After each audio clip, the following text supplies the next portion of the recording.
So yeah, I've just done the boring bit. I've just taken Team Liquid. I actually do think, I have to say, I think Team Liquid are coming full circle through all the narratives, all the ups, all that. They look like they are the best team in the LCS again. Do you agree? Do you have them as your best, or do you favour 100 Thieves? Where are you going on this one? I mean, if there's ever a time to have any hope, I hope in some delusion. If you want to be delusional about World's chances, Team Liquid's the team for that.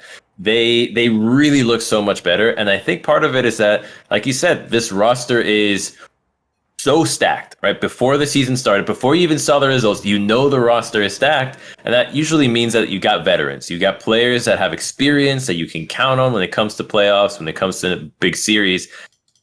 And they got bored of the regular season that has no stakes. They have said this before. Alphari says it in interviews all the time. It's just straight up bored with the way the format is. It's very long. The stakes aren't really there. But now comes the best of. Now comes the times where the matches actually have Worlds implications at stake, and they turn it on. Right? This is where they're making their money.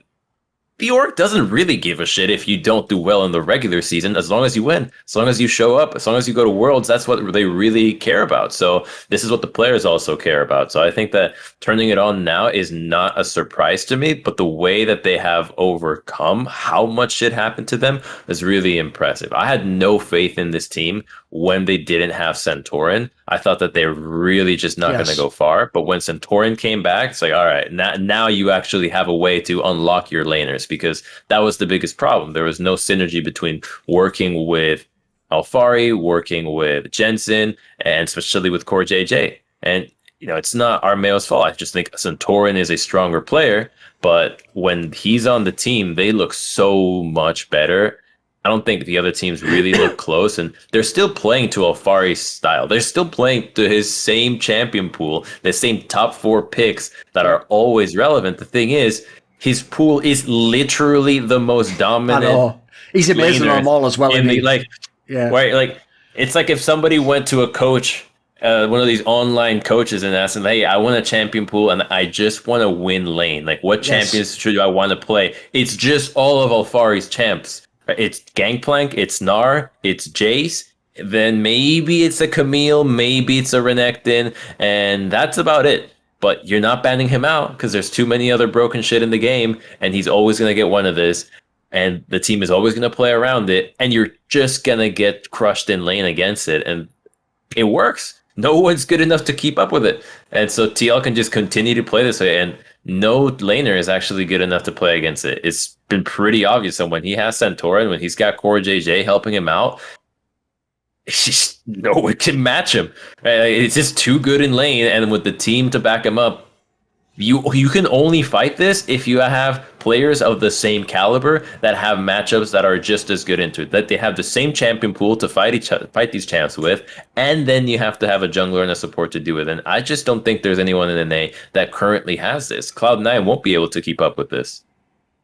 Yeah, I'll also add as well, this is why during the split, whenever we would have discussions on shows about like Team Liquid, for example, I even said towards the end of the regular split, like, I'm not being as harsh as the other people are, where everyone was going like, wow, Jensen's washed, he's fallen off. Blah, blah. I was like, mate, surely you get a pass when you A, don't even have your real jungler, and B, your coach fucking quits halfway through the split. Like, you've got to give someone a pass for that. Like, the team's dynamic was obviously garbage because they didn't really have a real team, did they? Like, Alphari wasn't playing most of the games and then got brought back in awkwardly. The coach was fired / quit. And then, as I said, the jungler only basically came along at the very, very, very end. So Team Liquid never really got like a proper chance to see what their team was. Like, I'm not surprised they were so bad at times. But this team now looks monster. Like, what's great now as well is, Crumbs, you can even see where like strengths of players like then make the other players. Like, I'll give you an example. Imagine being Jensen. In the past, like in the Cloud9 days, you were the whole win condition. It was like, right, you must win lane, you must carry on your champion, it will be all on you in the team fight. When he plays now, most of the attention's going to top lane because everyone's trying to shut down Alphari. So when you are Jensen and you're just playing fucking Syndra, Oliver, you're just no jungle attention to you. You're just farming. If you wanted, you could roam. I mean, you are Jensen, so you're probably not going to roam very much. You're just going to hit minions. But this is his dream, dude. Like, he's loving it. And by the way, I'm pretty sure, I know a lot of people expected this. I'm speculating, I never actually asked him, but I'm going to go ahead and speculate he personally asked for Santorin. If you know the kind of junglers that Jensen seems to like, Like, that seems exactly in his wheelhouse. He wants the support of junglers just going to come when he says, you know. I mean, Santorin he's kind of like Xmithy, but yeah, I guess it's very similar to Xmithy now in hindsight. Just a jungler that will be there, does his job, can carry if he needs to, has the relevant champion pool, is okay with giving up his lane. And I mean, Xmithy was the winningest jungler in the LCS, and I think Santorin's gearing up to do that right now. So yeah, it doesn't surprise me that this style is really, it works here, because the laners are the ones that usually are the ones who are getting imported. They have the highest skill ceiling, it would seem. So just pair him with junglers that will back him up, and it usually works better. So it's not a surprise to me that Team Liquid has come up with this roster. The surprise is going to be how they do at Worlds, because I'm always victim to getting perhaps more hype than they should be. And that's not to say that I am very particularly hopeful, but that there is more hope than I think history warrants, because these players are of world class, right? CoreJJ is a world class support. Yes. Alphari is a world class top laner. Like, that's already 2 out of 5 pieces. Santorin can work with them. I think Santorin would be world class. Probably not the best jungler in the world, but plays control, does his job, isn't really losing you games, right? He's doing his fine job. Tactical, holds his own, right? He can farm, he can land skill shots. Great. Jensen has proven to be pretty good at Worlds, so I think they've got the pieces, dude. This really could be right? this should be a playoff team, right? Like, yeah, like I think this could be a team that makes it out of groups. This could be a team that makes it out of groups. Agreed. Because the thing is, I think unlike past years, like, the only weak spot in the Team Liquid lineup for me is tactical, and that was only when he was like playing things like Justana and he was basically stinting a little bit. I actually think with the current kind of like in NA, people aren't really playing through bot lane anyway. They're playing more like supportive, and as you say, CoreJJ just roams anyway, mate. He's on his own farming. So like, as long as he just plays safe essentially and just doesn't die, it's fine. That's the rest of the players are good enough, and especially the best thing is, like, they've got the two advantages. That one, look at the solo laners, dude. This may as well be like a top European team if you look at the solo laners, and then as you point out, mate, CoreJJ is always going to be the OP one. CoreJJ might be the only player I've ever seen come to a Western region and not look like he ever stepped down a level. Like, I know he maybe has games that aren't good, but he always gets back to this peak level. Like, there's a reason the guy's won the fucking MVP a whole bunch of times. Like, deservedly so. He's ridiculous, isn't he? If there is a player, like, the highest paid player should be CoreJJ. I agree. I think, no doubt. Like, in and out of the game, it just doesn't matter. This guy is holding it down. Like, he's shown commitment to the region, shown commitment to the team. Like, and just the in-houses in between scrims, right? Like, single-handedly trying to improve. He got fed up with how trash his competition was, making videos about how to improve supports. Right, high-level videos about how he can make other supports better so that he can improve in return. That is the least complaining mindset possible. Instead of saying, "Oh, the competition's not good enough, I'm not improving," I'm gonna make the competition good enough so that I can improve. Instead of just saying that they're not. What more could you ask from this player?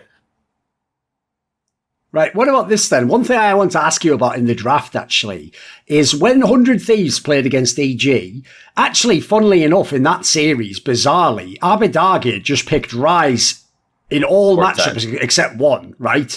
Meanwhile, on the other side of the draft from Jizuke, he actually was playing the champions that very likely Jensen will play. Like, the LeBlanc, the Syndra, these are the champions that at the moment Jensen plays. I looked it up. Jensen actually only played one game of Ryze in the entire regular split. So what do you actually think in the mid lane matchup in this regard? Obviously, two European mid lanes, but they might have like totally different champion pools in this matchup. We'll have to see. What would you anticipate?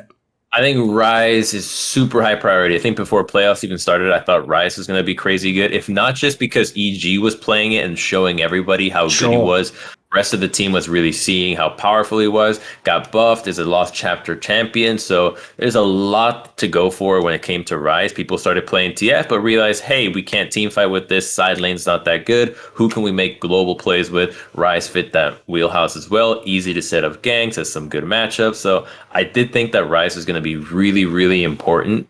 And it didn't surprise me so much to see 100 Thieves pick it, but to pick it so many times and that EG did not contest it, that was what most surprised me. I think that 100 Thieves will still continue to play the Ryze because they won't mind taking it into a Syndra, into the LeBlanc. Because I think the strongest thing Ryze has going on for him is that his itemization works really well into the matchups that he's going to be facing off. You go into LeBlanc, you go into Syndra, you rush Merc Treads. Those champions can't really rush Merc Treads into you. They do need the Sorcerer's Shoes for damage. So you actually have an advantage in that you stay relevant, that you have kill threat on them, and they don't have kill threat on you anymore. And you're harder to gank, and you're moving faster across the map, so it helps your roaming style. So I think there's a lot that Ryze has going on for him that people are overlooking. And on top of that, he's easier to play. You get to a late game, he's bonkers, and you have a lot of playmaking with the ultimate, if not just for realm warping after a reset or realm warp to tower dive. So I think this champion is crazy good. Just right now, LEC's playing Ryze and really valuing him in the mid lane as well. So I think that TL will probably try to play this. I wouldn't want to leave it up because I think just let Abbedagge play it. Even if I don't think it's that strong, which they might, he played 4 games of it in a row. Yes. Right? Just don't let them pick the same shit every time. It's something that apparently not every team remembered in a best of. Just take him off the things that they look good and ask them. It's like, what else you got? All right, I saw you're good at Ryze. Can you do something else? Okay, you can play something else. All right, we won't ban either. You're good, right? You're fine. Because 100 Thieves did that to EG. They said, all right, we think your Ryze and your Syndra's not good. Show us what else you got. Oh, your Lucian is trash right now? Great. We found a weakness. We're going to win through it. I agree, because the other thing is as well, if you think about when 100 Thieves were at their best, it was with fairly limited champion pools. And obviously the mid lane, they were playing very specific champions to make the comp work. So I would agree, if they find a comp that works, just tell Abbedagge, I want to see your 3rd and 4th best picks. Let's see what else you've got. Because a bunch of the picks he was using in the actual split aren't even relevant now. Like, by the way, good luck picking a Carly right now. Or forget picking fucking Karma. Like, these aren't picks right now. Like, that's why actually, in some ways as well, Jensen has almost sort of had the meta just back into him. Like, Syndra and LeBlanc already are champs he likes to play whenever possible, and they just happen to be flavor of the month at the moment. I think something really interesting that is always applicable in League is that the difference between a player having an absolute career-defining game and the worst int of his life can just be champion. It just changed the champion, and he can go from the star to the trash can. And you just got to try to ban them out. I think this is one of the most fun aspects of the game anyways. It's just seeing, all right, who can we make int? Who can we actually put off comfort and just make them into a punching bag that we can win through? And Abbedagge has shown that he's not that. He's shown that he actually has a wide enough champion pool that he can hold his own, right? Ban out the Ryze, he can play the Syndra, he can have the Orianna, which is proven to be pretty good at it. Maybe he has something else as well. Probably. He's played plenty through the regular season, but Jizuka did not. And Jensen has enough as well. So I think mid lane pool is just a matter of what we want that is comfort and what we want to even just make sure that you don't get too comfortable on it. Because, man, 4 games in a row of something is just outrageous. Yes. He's so warmed up. He knows everything about this champion right now. If he didn't know it before, he's at least going to improve ever so slightly, game after game, whether it's in the last hitting and setting up the minion wave. It just refines the gameplay further, and it's just never where you want to be. You always want to try to get the team into the weakest position possible, not try to fight them at their best. Right, one thing that will be very interesting is obviously the top lane matchup. As you alluded to, like basically, once they hit the playoffs, everything's been amazing for Alphari. He looks like exactly the player that everyone wanted to see this summer. And by the way, if he'd have played like this in the regular split, he would have been the MVP. He probably would have just been like, but here's the question I have. On the other side, the narrative's supposed to go, unfortunate for some days, isn't it? Because, you know, he was like far away the best player for most of the teams in the LCS in past years. But then this year, when he finally got the good team, he was actually looking pretty ropey himself. You know, he was having a lot of shaky games. I noticed when in the EG series, he seemed to play a lot better. I'll also throw in there, he also, by the way, plays a lot of the champions that currently are very strong in the top lane and always has for the last few years. The Jace, the Gangplank. He plays all the shit that you can imagine, right? Renekton. The question I have is this: how well do you actually think current Someday is going to do in this series? He did really well into Impact. I think he had a similar champion pool. Let me take a look at exactly what he had, because I know he prioritized Gnar a lot, which is going to be fine. So it's going to be a contested pick. Also had the Gangplank. That'll play well into him. So I do think that they have a similar champion pool that will probably be really relevant in this matchup. Now, will Huhi and match CoreJJ effectively? Will Closer actually play as well as Santorin to the top side? I think that will be the biggest difference maker, because that's the one thing that's always about TL. It's not just Alphari, it's the trio that ends up roaming to his side and playing towards him better than any other team. And 100 Thieves has not been a top side focused team. If anything, they usually play more towards the bot side. They usually play more towards mid. So someday will have to fend for himself. And either 100 Thieves will prep like they did against CG, recognize what they're up against and try to match it, or they'll double down on their own strategy with FBI, which I think probably won't be the case. Even though there's a lot of AD carries that really can carry games right now, you can just leave them by themselves, because it's just so much more volatile in the top side of the map, right? You can put him on Varus, put him on Jhin, put him on Aphelios, and everyone's roaming, so it doesn't really matter what action can happen to your AD carry when your top lane's getting denied and it's getting camped at level 1. So I think that someday we'll just need to really be good at calling for help from Huhi in particular, because if Huhi isn't there to cover the dives, having the jungler won't be enough, because there's going to be TPs from mid showing up as well. Everybody wants to dive topside because they know once you unlock Alphari, they've won almost every single game they've done that. So they know that that's just what TL has to fight towards. If they get it, they're playing relaxed. They know they're cruising to the win, whereas 100 Thieves just needs to stop that. Want to see more cool, funny, interesting clips based on topics from my content? Well, subscribe to this channel then, or, be a pleb and don't.